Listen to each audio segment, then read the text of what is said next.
All right, everyone. I think we may as well start. It's always good to be on time. Thank you very much for joining us here today for what I think is going to be a really great conversation as part of Diversity Week. My name is Verity Firth. I'm the Vice President of Societal Impact, Equity and Engagement here at UNSW, and I'd also like to acknowledge, of course, that we're on the land of the Bidjigal people and pay respect to elders past and present. So thank you for coming out today. We've deliberately held it at lunch, so hopefully you're not missing anything and can get back to your studies straight away. But we're here today with some really fantastic people that I'll introduce to you in a minute to talk about Trump and diversity. So Trump, that name itself sends shivers down many a progressive person's spine. And of course, Trump has dominated our politics so profoundly. And when I say our politics, I really sort of mean our politics, because it works beyond just America. The impact that Trump has had globally on the politics in countries such as Australia, but also on the global politics and what that looks like in terms of geopolitical relations. So what will become of the United States and the people living within it, particularly the people trying to join the community that is the United States, if a second term of President Donald Trump was to eventuate? How will this amazing country that really has built itself on so much that is good about diversity and multiculturalism, how will it be impacted? The USA has had a really long history of polarisation when it comes to political ideology, and this is something that we might ask Nick to explore with us a bit later. And this is especially so when it comes to themes of diversity. For decades, there have been big swings between liberalism and conservatism occupying the Oval Office. And never before, I think, have we seen this play out so clearly than in the current US presidential campaign. Though this polarisation is in fact a key part of the US's history, to many of us the concept of a Trump administration, let alone the possibility of two Trump administrations, has been quite unprecedented. Americans have normalised and often even embraced the political pivot of movie stars and famous personalities, think Ronald Reagan and Arnold Schwarzenegger, but I think many will agree that Trump, as we know, a known TV personality, a known business tycoon and a known convicted felon, is not your average candidate. And he's not giving up the top job without a fight. So what does this mean for diversity in the US and beyond? And that's what we're going to be exploring today. But first I'm going to introduce our panellists, and I'm really excited because we've got a great set of panellists who I think you'll really enjoy getting to know. The first is Nick Bryant, he's sitting in the middle there, a BBC Washington correspondent whose distinguished journalistic career was spent covering US presidential politics amongst a number of other things. Nick came to be regarded as one of the finest foreign correspondents whose work saw him meet and interview Donald Trump himself. Which we may get you to dig into that too. He has written for The Economist, The Washington Post and The Atlantic. He's now a regular contributor for the Sydney Morning Herald, The Age and the ABC. He's also authored several books, the most recent of which explores the history behind Trump and his running mate JD Vance. In fact, he described it to me as the 250-year history of the rise of Trump, and it's called The Forever War. So welcome, Nick. Thank you. Next, I'd like to welcome Frances Voon. Frances is an award-winning advocate for human rights and international refugee law and is the executive manager of the Kaldor Centre here at UNSW. Frances has extensive global experience in refugee operations through her work with the UN High Commissioner for Refugees, the UN World Food Programme and the Jesuit Refugee Service. In 2021, she was named among the 40 most influential Asian Australians, winner of the Community and Advocacy Not-for-Profit category, and she was winner of the Advanced Global Australian Social Impact Award in 2022 for her leadership in advancing the rights of refugees. Welcome, Frances. And last but certainly not least, I'd like to welcome Mario Ernesto Lopez. Mario joins us from the United States, where he is the inaugural Chief Diversity Officer for UC Law San Francisco. In fact, Mario yesterday ran the Sydney Marathon. Thank you. Which I couldn't believe he was even still standing. But he's here with us today, bounced back pretty quickly. Mario was born in San Francisco and is the proud son of immigrants from Guatemala and El Salvador. As diversity chief at his university, Mario oversees campus-wide diversity initiatives, including diversity partnerships, implementing campus climate recommendations, first-generation programming, the California Scholars Program, and diversity recruitment. As a student, Mario interned for President Obama at the White House in the National Economic Council during his third year of law school, where he also served in a leadership role as the co-chair of the Legal Professional Interest Group. Recently, Mario was awarded the 2022 UC Law SF Latinx Law Students Association Alumni of the Year, as well as the UC Law SF Legal Education Opportunity Program Luminary Award. Welcome, Mario. So what we thought we'd do is I've organised a few questions to ask to begin with, and then there will be an opportunity for you guys to ask questions as well. There'll also be a book signing opportunity in the foyer later on, so use it as an opportunity to buy Nick's book. But let's start with a sort of fundamental question. Now, when we joined up online last week to discuss what this panel was going to look like and to look at some questions, and that was actually before the debate with Kamala and Trump, a debate which everyone was a bit nervous about, but I must say, having seen, it was somewhat of a triumph for the Kamala forces. But I do want to ask Mario first, how likely do you think a Trump victory is? Because even though it was such a good debate for Kamala, it's still pretty close, isn't it? Yeah, I think if the election was held today, quite frankly, it's a 50-50 proposition of who wins. This election is really going to come down to about 6 swing states. If you think about this, we have a population about close to 340 million in America, and yet this election will come down to maybe less than 1 million people across those 6 states. Might even come down to a few counties within certain states. So the best, one day the vice president could be up, the next day the former president could be up. We'll find out in November. Nick, what do you think? What does a Trump or potential Trump victory look like for the US and for the world? Oh, it frightens me, the Trump effect. It frightens me, the prospect of a Trump 2.0. I covered the first version of the Trump administration, and at least in that, he was surrounded by grown-ups who tried to moderate his actions. Often they ignored his orders. They tried to be a moderating influence on Trump. Those people will not be around in a Trump 2.0. And I worry about his effect globally, to be honest, because he is validating a brand of politics that is being embraced by right-wing parties around the world. I often think about my coming back to Australia 3 years ago. In the midst of COVID, we're in a quarantine hotel in the city. And on the Saturday morning, we heard this roar of a crowd down below, and it was an anti-lockdown protest. And I looked on the TV later that day, and those protesters, many of them were carrying Trump flags. And we saw the parading of a gallows in Melbourne, directed against Dictator Dan, as he was called by the Murdoch tabloids, adopting really the kind of approach of Fox News. In America, we saw Scott Morrison do this secretive prime ministerial power grab, which defied prime ministerial and democratic norms. This became a great cause célèbre for the American right. You had people like Ron DeSantis saying, let's sever diplomatic ties. Again, that's the Trump effect. That is how Trump has, the Trump contagion has taken hold in America and spread internationally. So I do really worry about the prospect of a Trump 2.0. And as Mario says, I mean, it's a real possibility. I mean, ahead of the debate, Nate Silver, who's the great sort of poll whisperer in America, was giving him a 64% probability of victory.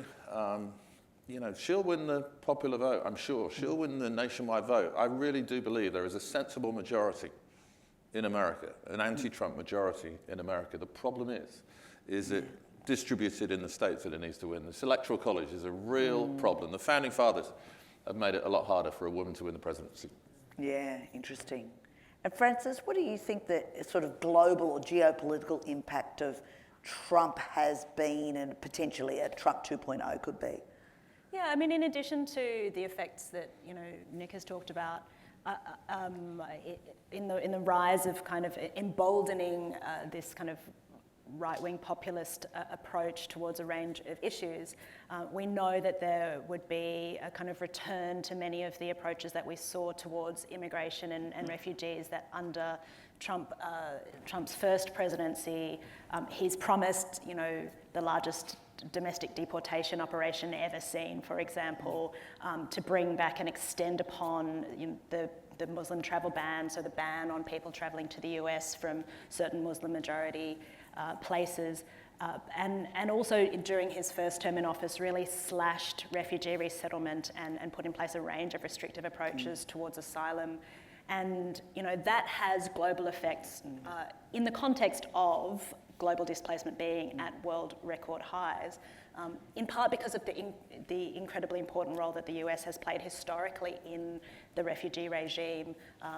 Until Trump's first presidency, the US had resettled more refugees, for example, than the rest of the world combined. So the implications, particularly in the refugee space, are enormous, but also the implications of his approach towards multilateralism and the international rules-based order. He thumbs his nose at the UN. He will, withdraw the US from certain key international institutions, that he doesn't agree with. In his first time in office, withdrew, for example, from the UN Human Rights Council, and will likely do so again. And other institutions and processes related, for example, to climate change and so on, and is famously sympathetic to authoritarians, and so we can imagine there being a real rise in impunity for human rights abuses were he to come into office again. Yeah, his sort of love of authoritarian figures is really interesting, particularly when you think that the sort of establishment US military-industrial complex isn't maybe you can tell it isn't pro-Putin, isn't pro-North Korea, and yet he's turned that on its head. Do you have anything to say about that, Mario? I think when it comes to our international relations, everyone in America, I don't want to say everyone, a large portion of folks in America, we're concerned, right? What will this do with our diplomatic relations? Australia is one of our strongest allies and partners. We want to keep that relationship. What does this mean also with NATO? I think that's the biggest question, quite frankly, is NATO, right? Whether we remain in NATO or not, and if we don't, the ramifications are going to be, unfortunately, very, very tragic for the Ukrainians. I mean, the adulation of authoritarians was deeply worrying, obviously. I mean, he would literally go weak in the knees at the presence of Vladimir Putin. And the way that he trashed allies was also worrying. And a lot of allies just adopted the approach that they were told to by people who were literally doing psychological analysis of Trump, that the best way to deal with him is to flatter him and to sort of play his game. Malcolm Turnbull adopted a very different approach, as you remember in that famous first phone call between them, and it actually worked. He stood up to Trump on the refugee deal that the Turnbull administration had made with the Obama administration to bring those refugees from Nauru and Manus Island to America as part of a resettlement deal. He really pushed back against Trump, who wanted to reject that deal. And Trump respected him for that. He saw him as a transactional figure. He also liked the idea that Turnbull was a lawyer that had kept Kerry Packer out of prison as he kept on putting it. He was really impressed by that. That's the way to deal with Trump. You have to stand up to him. He's a bully, and as any bully, they tend to retreat in the face of people actually going toe-to-toe, and that's the approach. But I mean, his adulation of authoritarians is deeply worrying and has consequences all over the world, not just in Ukraine, obviously, with the green light that he'd probably give to Putin and the territorial concessions that any kind of peace deal would involve, but also Taiwan with Xi Jinping and China's ambitions globally. Yes, so, well, we're now going to, no, it's just also worrying that I'm now worried. We're now going to talk a bit about language and, and sort of, I suppose, the racist tropes and the racist language that Trump adopts so easily. Again, since we last talked, we've had the debate and we've had the famous false claim around the Haitian immigrants eating the pets of, Springfield or whatever, which is sort of laughable. Like, you laugh because it's so insane, except that he did say it and that it's a genuine trope that's going across the internet and that is stirring up a whole lot of racist feeling and behaviour. I'm going to come to you first, Frances, because when he uses these words and phrases, what do we think? Is he shaping the opinions of his supporters or just simply reflecting the existing views? I mean, what role, I suppose, in setting public opinion do you think he plays? It's an interesting question, and we do have data that shows that following the first campaign and election of Trump, there was a rise in the expression of racial prejudice and the expression and people's propensity to express racially dehumanising,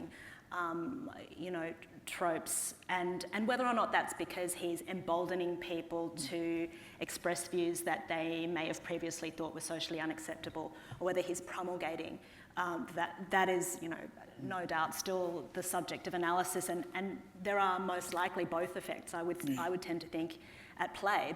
But it's important to note the real world effects of this. We know that the use of racist rhetoric is strongly linked to people's to encouraging support for and actual incidents of bad behaviour, harm, and even violence towards people who are the subject of that. And you can see in the case of Springfield, Ohio, the real world and very immediate effects of that. Springfield having had people waving Nazi banners down the main street and bomb threats and so on. And those are false claims that were actively promulgated by far-right white supremacist groups who are now claiming the fact that Trump repeated them in the debate and continues to double down on it despite it being proven to be untrue as a victory, and are using that in their recruitment efforts as well. So, the danger of these kinds of racist tropes is very real and present. And Nick, I'm going to come to you because this is, I'm sure, covered in your latest book, The Forever War, because you actually talk about the history of this sort of, I suppose, right-wing extremism in the US. But is there also a history of these sorts of tropes, these sorts of language being used to stir up? Oh yeah, very much so. I mean, the thesis of the book is basically that Trump shouldn't take us by surprise, because he's as much a product of American history as Abraham Lincoln or John F. Kennedy or Ronald Reagan or Joe Biden or Barack Obama. It's just a history that tends to get forgotten. It's a history that tends to get misremembered. It is a history that deliberately gets concealed and buried because it defies the grand narrative of American history, which is one of advancement and progress. We wanted to believe that Barack Obama was the personification of that advancement and progress, that he moved America towards a more perfect union, which is the words from the preamble of the US Constitution that Barack Obama peppers his speeches with. But there are a lot of white Americans who hated the idea of a black man occupying a White House that was built by the enslaved. Donald Trump made his political name as the untitled leader of the birther movement, which denied the very legitimacy of an Obama presidency. When he launched his campaign for the presidency in 2015, he came down the Golden Escalator and attacked Mexican immigrants. Racism was at the core of his political appeal. He knows what he's doing here. He knows what he's doing when he accuses the Haitian immigrants of eating cats and dogs, which is a ridiculous claim, but he knows it works, and historically it has worked. That's the problem. If you go back, the Republicans had a period of domination in presidential politics from 1968 to 1992. The Democrats only won one election in that time. It was Jimmy Carter in 1976. It was the post-Watergate election. They could have run anybody and they'd won. They would have won. But from 68 to 92, they really did play the race card. Nixon, in 68, pioneered what was called the Southern strategy. He was trying to play on white anxieties about racial advance, the advances that we'd seen in the civil rights era, At that time, the South was solidly Democratic. They hated the Republican Party in the South because it was the party of Abraham Lincoln. Nixon saw the opportunity to make big inroads in the South, so he played the race card. Reagan did as well. In 1980, he launched his campaign in Mississippi, just down the road from where those civil rights workers had been murdered, the famous Mississippi burning murders. And he made an appeal to states' rights. States' right was code for the white South, that you can do what you want on race. Not a problem. 1988, fast forward, Willie Horton, the notorious Willie Horton Act of George Herbert Walker Bush. Both Reagan and Bush had been against the 1964 Civil Rights Act, which ended segregation in the South. There's a long history. And the alarming thing is the politics of race for the Republicans often works. And that's the frightening lesson of history. Yeah. I mean, that works in Australia too in a lot of ways. But we might do some of that comparison later. Now, Mario, you're a natural optimist because I've got to know you a little bit about this. Yeah. What do we do? Okay, so that is the history. Yeah. You work in this space in a prestigious US institution. What can we do to actually fight this, change the way things are done, and what roles can universities play in this? Absolutely. First of all, we're part of that progress right now.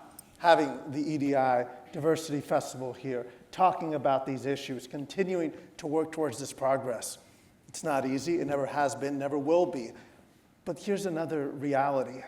It's an idea that's met its time. And yes, there are obstacles. Nick talked about the history of our country, absolutely. But we're moving forward. And we have today the second woman leading a major ticket nomination who may become the President of the United States. I'll also say she's a proud alumna of my school. Yes. Oh my God, and this is not a political endorsement, just a fact, right? Yeah. And look at this panel right here, right? We have an Australian, a Brit, an American, also an Australian, right? Talking about these issues. We also have the internet now. We have social media. It's so much easier for all of us to communicate. Think about some of the global issues that are now, that folks throughout the world know because of social media. Take a look at Iran, right? When there have been big demonstrations. Imagine those same demonstrations 40 years ago. They would not have the same international spotlight.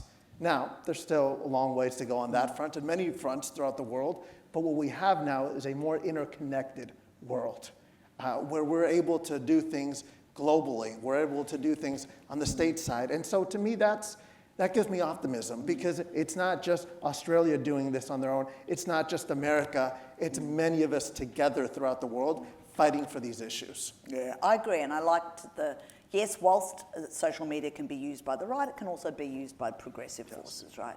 And so in your role at UC Law, what is the role you think universities can play?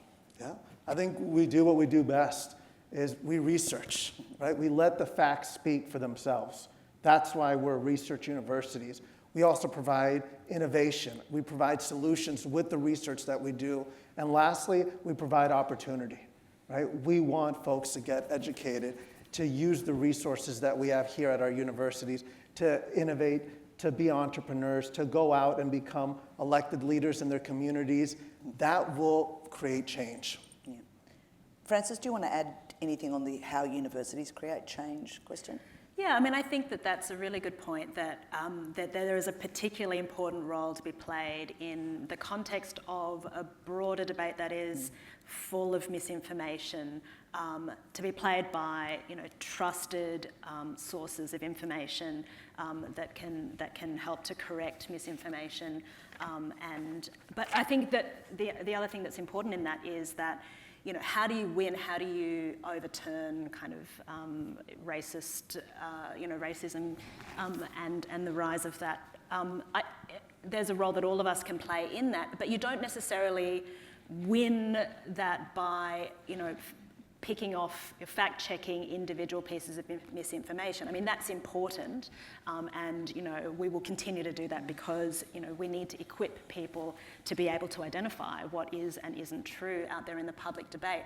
But you ultimately win by telling a better story about the role that diversity plays in our society and the ways in which it makes us stronger. So, Trump's story is the American carnage story, right? A story of a great country that's been laid low by freeloaders, essentially, and political elites, right? And diversity in that is dangerous. Diversity is people coming in and taking away from you in this zero-sum game, something that belongs to you. But the better story is that, when everybody gets a fair shot, we're all better off, as Obama said at the convention. The better story is that we all benefit from being a part of a society in which everyone has the opportunity to flourish. And so, when we address misinformation, we embed that in that better story. And universities have a role in helping to resource that. That's how we see our role at the Kaldor Centre, at least. Not only that we provide reliable, trustworthy information, but that we're resourcing civil society, we're resourcing journalists, and we're resourcing you, members of the general public, to have those better conversations about the issues that matter, including around diversity. I love the idea of embracing the better story. And I'm always struck by how I think we got Trump wrong in 2015 when he first emerged, because we got that summer wrong.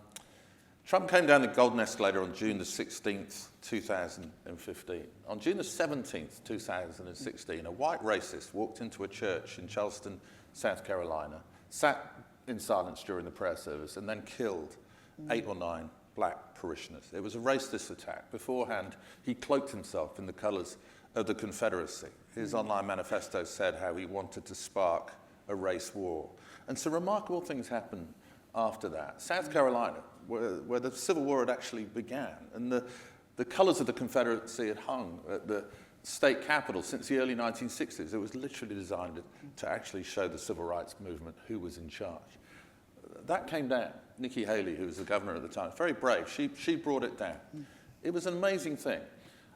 Barack Obama attended the funeral of one of the pastors, and for I think the first time, he really embraced the idea that he was the black president. He sang Amazing Grace. It was just this extraordinary moment. And that afternoon, he flew back to a White House that was bathed in rainbow colours, because the Supreme Court that day had said that same-sex marriage should be legal nationally. Now, I was watching when that Confederate flag came down. It was joyous. I was stood with African Americans who just celebrated that fabric of hate being lowered. And it was tempting as a foreign correspondent to see this almost as the final surrender of the American Civil War. And you kind of looked at that summer, you saw same-sex marriage, you saw the Confederate flag coming down, you saw Barack Obama really acting like he was comfortable to finally be the emphatically black president so many people wanted him to be, and something he'd avoided for so long during his presidency. He didn't want it to be defined by race. And you thought, well, a black president's going to be followed by a female president. There's going to be progress. And what we were really seeing in that moment was actually the conservative backlash and the rise of Donald Trump. And after we came back from that few weeks of covering that terrible shooting, all of us suddenly noticed, hang on a minute, Trump's flying high on the polls. And he stayed there throughout. And he won the presidency. So, and what worries me, just very briefly, what worries me is we'll see a Kamala Harris victory in the same light as a kind of end of history moment. And history doesn't end in America. There'll be another backlash. And the conflict keeps going on. I want to add something very quickly to 2 things here. It's about the storytelling and also about the events that you talked. That event when President Obama came back to the White House and it was celebrating Pride Month, let's not forget that in 2008, both Democratic nominees did not want to touch the issue at all when it came to LGBTQ rights, when it came to marriage. But just in a short few years, here you have now the president very much embracing the issue. And it goes again, there are some that are going to try to divide us. It works in many ways politically. It absolutely does. But as Frances said, the better narrative is we all do better when we have an opportunity. We all do better when we have access to an education. And I think those type of things, again, going back to the narrative, really works. But again, I'm the eternal optimist because history has shown us that we do make progress. Yeah. I always think sometimes it's more like 2 steps forward, 1 step back. Yeah. 2 steps forward, 1 step back. So there is progression. Yeah.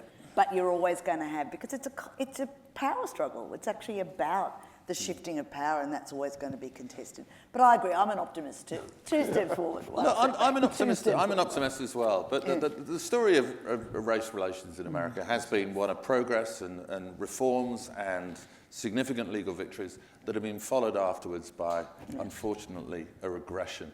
And that's true. I often think one of the biggest divides in America, to be honest, is between a lot of people who feel themselves to be casualties of America's past, which are a lot of people of colour who have been discriminated against and their families have been discriminated against, and people who fear they will be victims of America's future.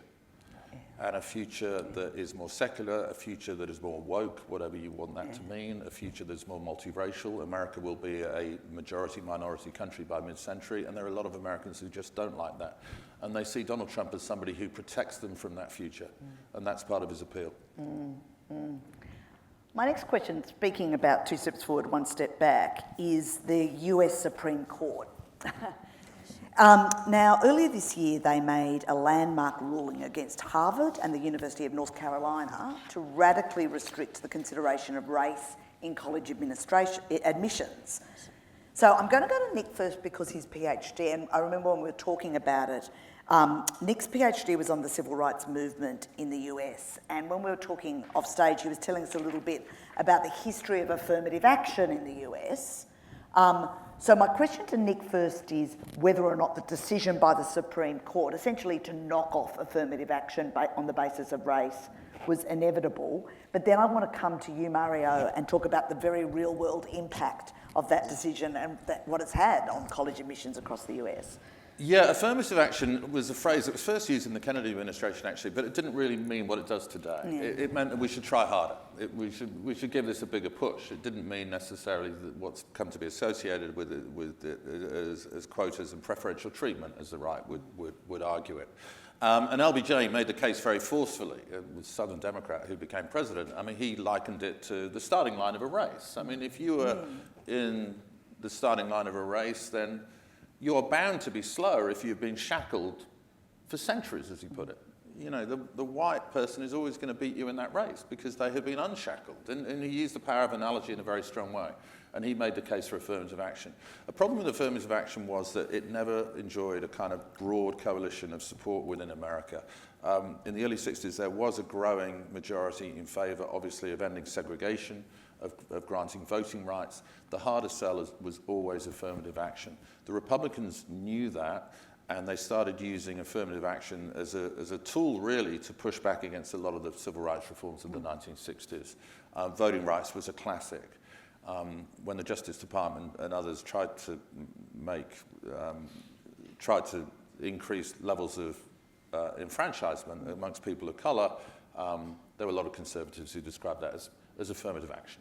Yeah. And it kind of delegitimized that kind of basic right. So there's been a kind of assault on civil rights more broadly using affirmative action over the years as a cudgel, and the Supreme Court, which has been pretty much conservative dominated since the Nixon years, and has become extremely conservative dominated now, they have aided and abetted that to a kind of frightening extent, I think. So what's been when I went to this conference last year, it was a widening participation conference. So that's all around student equity programs globally. And what the Americans were telling me that were at the conference was that for some states, this has been a complete disaster. Like that one woman was talking about in Florida, how they had to just redo all of their equity programs because the Florida state jurisdiction also backed in the Supreme Court decision. But you've said there's been a difference of reactions across the US in terms of this ruling. So can you tell us a bit about that? That's great. Yes. Yeah.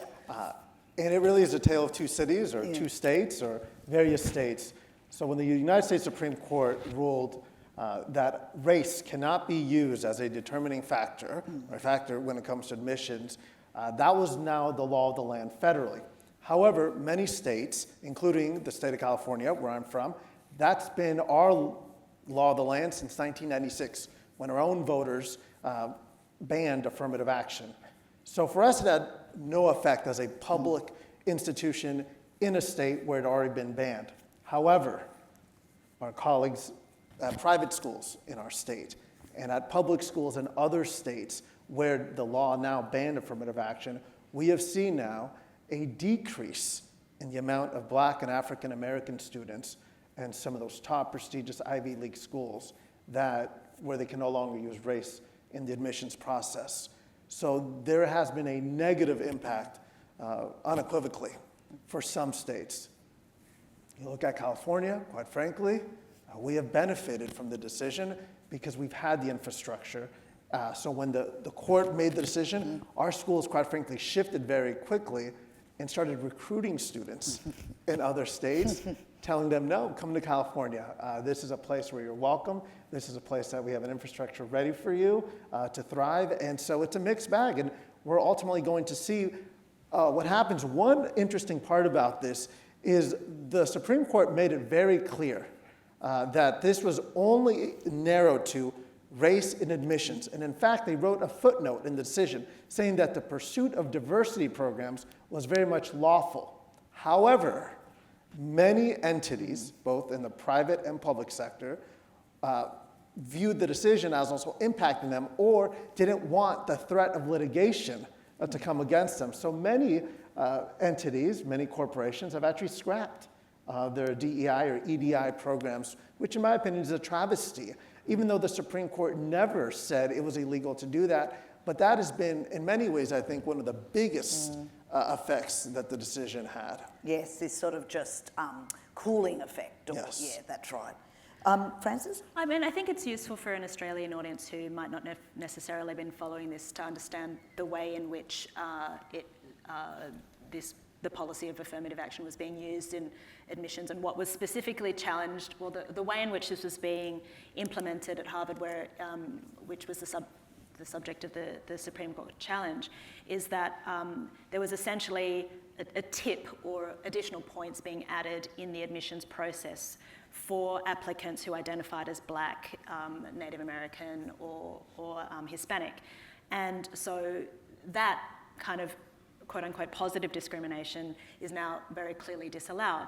But the Supreme Court did clarify that universities are still allowed to take people's life experience into account, and that, that universities are still able to put in place programs to address adversity. And so, for example, there was a brief conversation between Justice Kavanaugh, who we know is a conservative, and one of the counsel in the case about, if a student were to mention in their narrative essay that they were descendant from slaves, could the university take that into account in the admissions? And Justice Kavanaugh indicated that he would be open to that. That doesn't necessarily indicate where the Supreme Court might fall on future challenges, but it does indicate that there are some ways, that there are other ways in which universities can try to, improve access to admission for people from historically marginalised groups, and that it might then put the onus onto universities to engage in a more substantive, perhaps more intersectional consideration of the barriers to access that are faced by people from disadvantaged communities, including people from racial minorities. This was the loophole, I think, wasn't it, in the Supreme Court ruling, that candidates can actually include in their essays an experience of race and a lived experience of race. But John Roberts, who wrote the ruling, I think, also said, don't use this as a kind of backdoor, don't use this as a kind of a way around it. Now, I don't know how they kind of figured that out in a practical way. What kind of alarmed me about the ruling in many ways was it was premised on the idea that this isn't a problem anymore. Yeah. That racism isn't really a problem. It was the same premise that they used in what was called the Shelby ruling in 2013. The Shelby ruling gutted the Voting Rights Act of 1965 of one of its most important provisions. And probably legal scholars here who know what pre-clearance was. It's this idea that if you're going to change your voting rules, if you've got a history of discrimination in your county, you have to get the permission of the Justice Department to change the rules. They got rid of that real safeguard.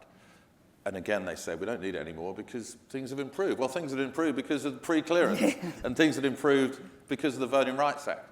I think Ruth Bader Ginsburg described it as like getting rid of your umbrella because it stopped raining, briefly. Yeah. And that is the problem. A lot of these Supreme Court decisions are being predicated on the ridiculous notion that racial discrimination isn't a problem in America anymore. Yeah. And so manifestly it is. Yeah. Now I'm going to open it up to questions because I'm sure there are people out there who might want to ask some questions. It's been such a good conversation. If you are interested in asking a question, put your hand up. We have some roving mics, I think, here. And remember, a question has a question mark at the end of it. It's not just a long statement of your own opinion. Freya. Thanks, Verity. So this morning it appears the second alleged assassination of Donald Trump was this morning. So that just made me think, as you were discussing, what would be the legacy of Trump if Trump wasn't here anymore? And to Frances's point, that Trump carnage that we're all seeing at the moment, would that continue if Trump wasn't leading it? Would someone else take it up? That's a very interesting question. Who wants to go first? You know, Mario? I think there's an open question to this, right? Whether Trump is, he really created Make America Great Again, MAGA, or whether he's really just a reflection of this movement already in America. Now, the hope was in part that Senator J.D. Vance would continue this movement, but I mean, we don't know what will happen after a second Trump presidency, or if he loses this election, what will happen.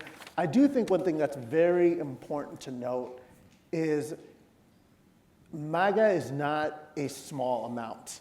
I don't think it's a majority within America. I do not believe this. But it's also not this minority either. And so I think the future leaders within the Republican Party will still very much have to address the issues that some, if not many, in the MAGA movement have. Yeah, that's a great question. Yeah. So often get asked, does Trumpism survive Trump? And again, I think one of the key things to understand is so much of what Trump has come to embody is a continuum. There's always been racism, there has always been nativism, there's always been political violence. The first House Speaker survived an assassination attempt. Political violence is as old as Congress itself. And when Congress was invaded by the MAGA hordes trying to overturn the election, they were literally shouting 1776. So they saw that political violence as legitimate. They saw that political violence as an expression of a kind of revolutionary ideology. They saw themselves as patriots, not seditionists or insurrectionists. So those things have always been there. Trump, it does require Trump, I think, to harness them in the powerful way that he has. I mean, so much of it is about his personal magnetism, this kind of shared sense of victimhood that he's managed to sort of create with the MAGA faithful, how he's turned this into a sort of quasi-religious movement. I mean, literally 6 weeks after January the 6th, I went down to a conservative conference in Florida where Trump, I was almost going to describe it as his political resurrection. It wasn't his political resurrection because he hadn't politically died. He came back on a Sunday. His supporters were gathered outside underneath palm trees outside. There was even a golden statue of Donald Trump. It was that ridiculous. There was an idol of Donald Trump. And it spoke of this quasi-religious movement of which he is the Godhead. And without him, it doesn't work in the same way. It just doesn't. You've got these Trump impersonators trying to be like Trump, but they just haven't got what he's got. So I think there is something about Trump, but also Trump embodies a lot of traits that have always been there. Yeah. Frances, do you have a view? Well, I mean, beyond, I suppose, the US context, we know, of course, that the influence of, approaches to, to politicking that are about just, as it said, spraying the field with, misinformation, and the ways in, and the success, I guess, of that kind of approach have, the horse is out of the gate. And so, with or without Trump, I think, that is something which we are seeing here, and, which will no doubt continue to be something that the rest of the world is going to need to grapple with. Any other questions from the floor? Over here. Oh, okay, we've got a few. So first here, second you, third you. Yep. Thanks so much for the discussion. I understand that there's two groups that might help Donald Trump get into the White House again, and that's Black men and Latino men. What is Donald Trump offering them? Why they want to vote for him potentially? I think it's a great point about not regarding voting blocks as monolithic. They're not. There's a diversity within a diverse population, obviously. Ronald Reagan used to say of Latinos that they are Republicans, they just don't realize it yet. A lot of them religiously are very socially conservative. A lot of them are very entrepreneurial. I mean, these are the sort of things that lead you naturally towards the Republican Party, as Ronald Reagan predicted, rather than the Democratic Party. And with black men, I think there's a kind of manosphere thing going on there. There's a kind of macho thing. And Donald Trump makes the case to them very explicitly. What have the Democrats done for you? How have they improved your lives? You've been voting Democrat since the 1930s. FDR was the first president who really orchestrated the shift from blacks supporting the Republican Party because of Lincoln to voting for the Democratic Party because they were offering to ameliorate their working conditions. They saved them from poverty during the Great Depression. So that was the moment that African Americans started voting Democrat en masse. And Trump says to them, well, how's it benefited your life? And that does resonate, yeah. Do you have anything to add, Frances? Oh, simply to say that we know that across different contexts, when people are feeling insecure, of course, you're in your lizard brain, and you are far less open, essentially, to kind of being able to share and to approaching change, creatively. And so, that's obviously what's being exploited here. But the underlying sense that people are doing it hard right now and feeling insecure, that does make it much more difficult to encourage essentially people to be more generous and open towards others. Yeah.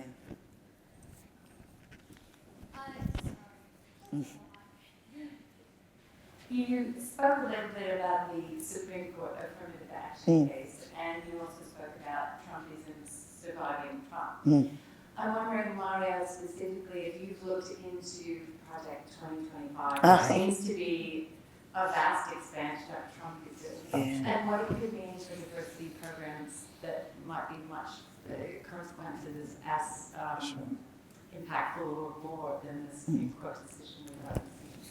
Absolutely. So I'll start with something that Nick said earlier. During the first Trump administration, they had many, I would say, lifelong Republicans that worked in various areas of government that were very experienced and really believed in governing, right? And trying to, this is an outsider president. How are we going to help him manage this? Well, I think with Project 2025 is, we have 4 years. We're going to get everything we've ever wanted from a very conservative standpoint in, right? And they learned the lessons, quite frankly, of the first administration where it was a little bit chaotic. They don't want to repeat that. They saw what they could get during these last 4 years, and they want to go all out. Interestingly enough, President Trump says he has nothing to do with it. However, there are videos saying he very much has knowledge to it. As it relates to diversity, equity, and inclusion, I think it's fair to say it won't be positive. If anything, it'll be scary, quite frankly, right? Many, unfortunately, that have this point of view in Project 25 view diversity, equity, and inclusion, or as EDI, as it's said here in Australia, they view it as a negative, and they want to do everything to get rid of it. So from that standpoint, it's not good. Do you think he had it? So, I had nothing to do with it. Do you know much more about, presumably... the Heritage Foundation is full of people who used to work for Trump, so there's a kind of overlap for sure. Just on the Supreme Court victories, I think one of the key points to make on the American right now is they regard those as victories in battles, and they think the war is still going on, and they want to win further victories. And they regard Roe in that way. The battle now will be to have a nationwide abortion ban, and then to go after IVF, and then to go after contraception amongst some people on the right. And amongst affirmative action, we are already seeing the use of that Supreme Court ruling used as a legal weapon to challenge all sorts of DEI programs in other spheres. So these victories are very much seen as isolated victories in battles, and the bigger war goes on. Yeah. You had a question? Thanks, Verity, and it's really interesting. Chat relatedly, I think it was Edward Klein the other day, referred to a poll that might have put Tucker Carlson as the next most likely candidate, which is my question related to two of the words that I've seen on the screen. mainly class and privilege. And I just wonder what the panelists thought regarding, I suppose, regardless of who wins the election, perhaps more interestingly if Trump wins the election, but how EDI, or if there's an opportunity for EDI to, as a broader movement, to focus perhaps more on socioeconomic disadvantage as opposed to disadvantage. I'm thinking of disadvantage residing on gender. Things. I'm thinking of Myra and Clive Hamilton's recent book, Restraining Office, talking about, they're called A Privileged Few, looking at gains that have been made in the context of your coursework to come, but elite privilege as sort of thing. I might go to you first, Frances, on this, because you know how we were taught. So the thing, we did have some questions we were going to ask around J.D. Vance, almost as a diversity candidate himself, like the actual diversity in the context of socio-economic diversity and social class. Do you have any points to make?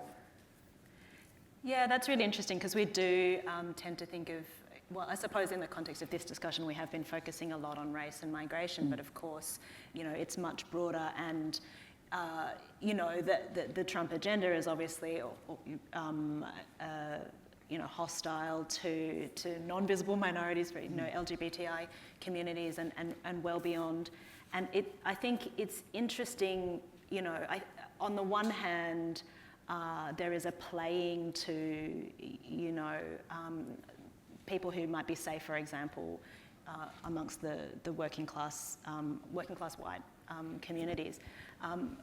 Whilst, you know, at the same time, you know, we know in the US context that, you know, socioeconomic disadvantage is, you know, really intersects with other diversity elements. And so, you know, for example, when we talk about the implications of the Supreme Court decision for university admissions, you know, a focus on adversity and you know, may well still be a way in which you can, you know, advantage people from other groups.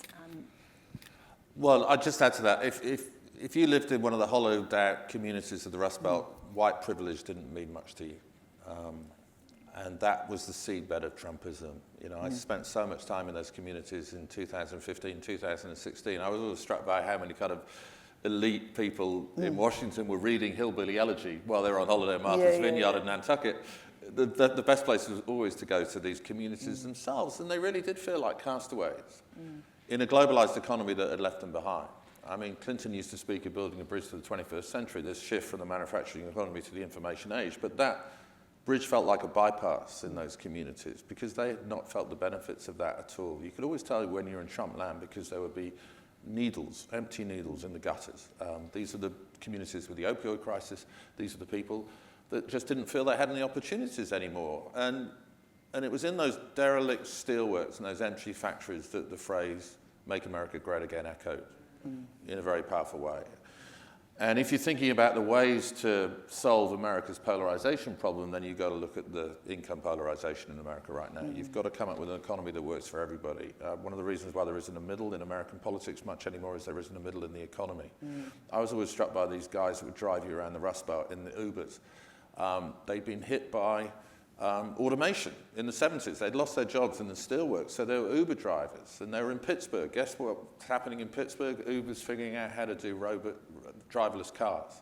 So they're about to be hit by the next wave of automation. And it's trying to figure out an economy that works for these people that will help us solve the political and polarization problem in America.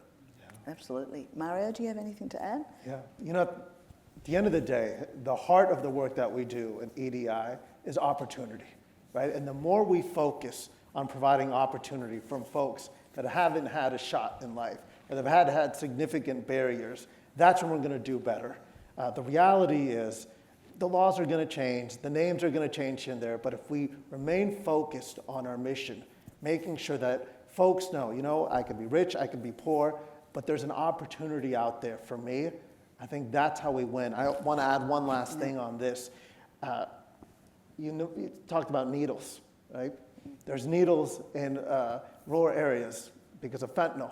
There's needles in urban areas because of fentanyl. right? This is a crisis that impacts everybody. And again, if we focus on issues, right, where we see each other as human first, if we see each other as Americans, as Australians, right, that's our opportunity to bring people together, find that common ground, and lift people up. And can I just say, I mean, I've been talking in a very sort of pessimistic way about America, but frankly, what gives me hope is people like Mario. And your story, that's what gives me hope. The fact that your parents came from where they did and you are doing what you do now. And America will always, the American dream works for so many people. It is an animating idea that is so seductive and for so many people yields extraordinary results. And it's just making that American dream accessible to everybody. Whatever your ethnicity, whatever your background, whatever your social or economic class, I think that is the key thing, and that hasn't been happening for a long time now. That was absolutely wonderful. Give everyone give our panel a round of applause.